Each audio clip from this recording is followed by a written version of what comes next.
जम के बोलिए कौन सी? कार्तिक की पूर्णिमा, जिस दिन देव दीपावली होगी, जिस दिन नाग दीपावली देव दीपावली मनाई जाएगी। दिया प्रज्वलित करने के बाद जब दीप ठंडा हो जाएगा, उस ठंडे दीप में,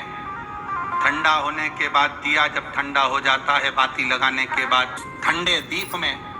ठंडा होने के बाद दिया जब ठंडा हो जाता है, बाती लगाने के बाद उसमें जो तेल रह जाएगा, बाती का अंश रह जाएगा, उसके फल से, कार्तिक महीने के फल से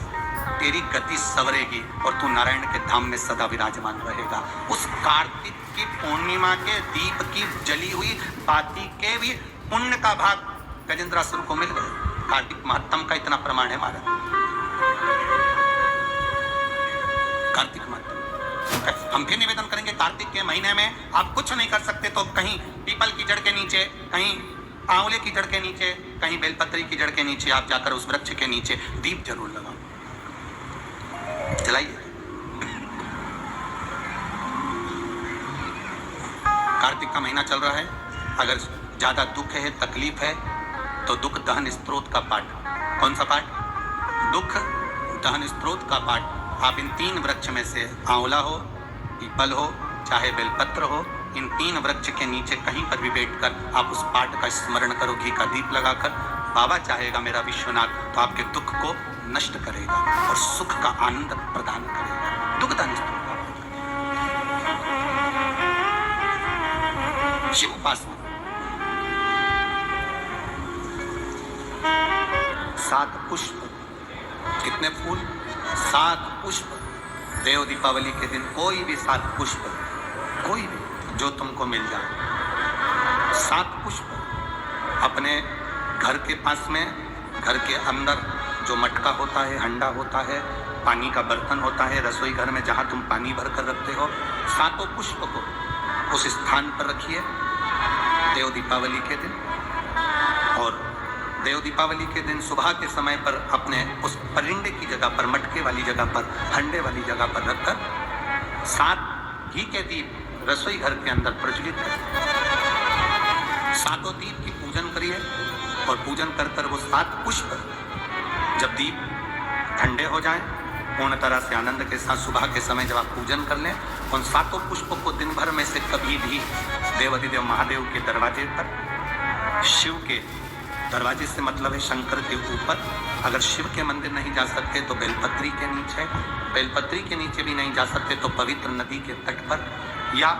पीपल के वृक्ष के नीचे, या आंवले के वृक्ष के नीचे, वो 7 पुष्प को अपनी कामना कर कर लक्ष्मी प्राप्ति के लिए कुछ देर रख दें। रखने के बाद 1 पुष्प उसमें से वापिस बाबा से कुबेर भंडारी का भंडार भरने के लिए लेकर आए, उसको अपने पास में रख कर देखना, अगले साल जब देव दीपावली आएगी तब तुम्हें याद आएगी कि बाबा ने भंडार भरा, खाली नहीं रखा। तो 7 पुष्प 7 दीप सुख देने वाली देव दीपावली। शिव महापुराण की कथा कहती है, फिर एक चीज करिए,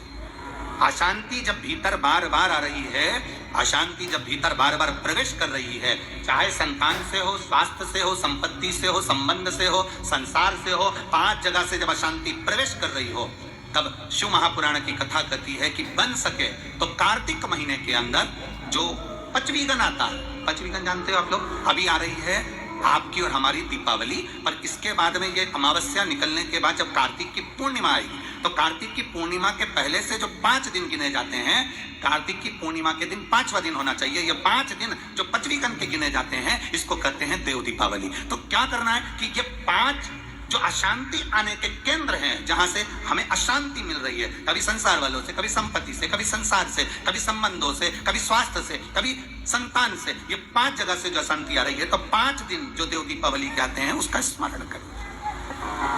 देव दीपावली के समय पर भगवान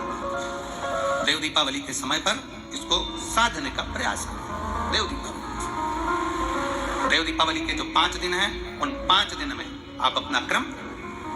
शंकर भगवान को जब जल चढ़ाने के लिए शिवालय की ओर जाओ, जाते हो रोज? सब लोग जाते हो? हर हर 5 दिन जो देव दीपावली के होते हैं, उन 5 दिन में शंकर भगवान को जब जल चढ़ाने के लिए जाओ तो एक नियम ले लो कि 5 दिन में शंकर भगवान को जब जल चढ़ाने के लिए जाऊंगी तो शिव जी को जल चढ़ाने के लिए लेकर जाऊंगी, उससे पहले मैं आंवले के वृक्ष के नीचे थोड़ा सा जल छोड़कर, बेलपत्री के वृक्ष के नीचे थोड़ा सा जल छोड़कर, पीपल के वृक्ष के नीचे थोड़ा सा जल छोड़कर, उसके बाद अशोक सुंदरी वाली जगह, अशोक सुंदरी की जगह सब जानते हो, अशोक सुंदरी वाली जगह पर जल छोड़कर, फिर गौरा पीठिका पार्वती जी का हस्तकमल उस पर जल छोड़कर, फिर भगवान शंकर के ऊपर मैं जल समर्पित करूंगी। जल चढ़ाने का मुख मेरा उत्तर का होगा, अर्थात आप दक्षिण में खड़े होगे, जल चढ़ाओगे तो उत्तर में बहकर जाएगा। 5 दिन अगर आपने ये 5 दिन का नियम धारण कर लिया शंकर को जल चढ़ाने का, तो ये निश्चित है